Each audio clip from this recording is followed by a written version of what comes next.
आज बनवणार आहे किसलेल्या मुळ्याची भाजी. मुळा मी सोलून घेतल्या, त्याला स्वच्छ धुवून किसून घेणार आहे. आणि ही मुळ्याची पानं आता मी धुवून बारीक चिरून घेणार आहे. मुळ्याच्या भाजीसाठी हिरवी मिरची, लसूण, जिरं हे जाडसर वाटून घेणार आहे. आणि फोडणीसाठी ओवा लागणार आहे.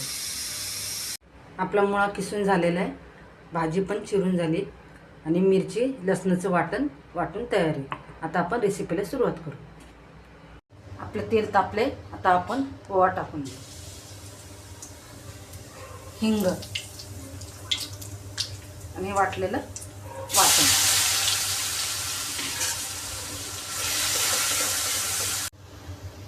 आता आपण किसलेला मुळा टाकून घेऊ.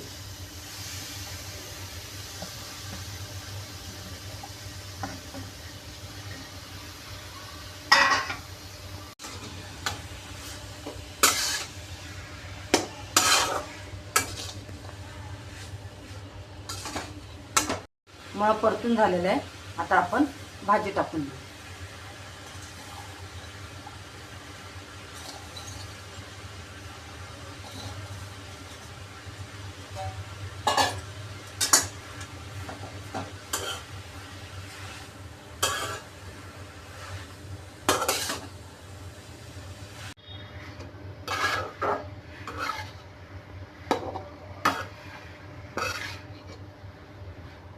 भाजी परतून झाल्यात, आपण चवीनुसार मीठ टाकू.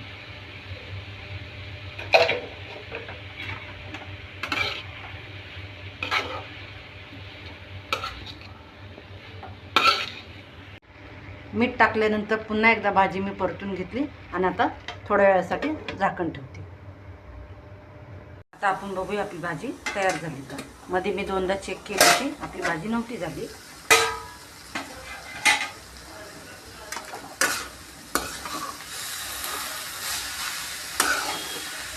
आपली भाजी आता छान शिजलेली आहे.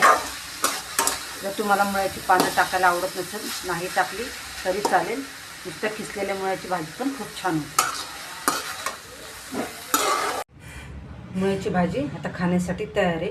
ही भाजी भाकरीसोबत खूप छान लागते. रेसिपी आवडल्यास कमेंट करून नक्की सांगा. लाईक करा, शेअर करा. भेटू आता पुढच्या रेसिपीसोबत.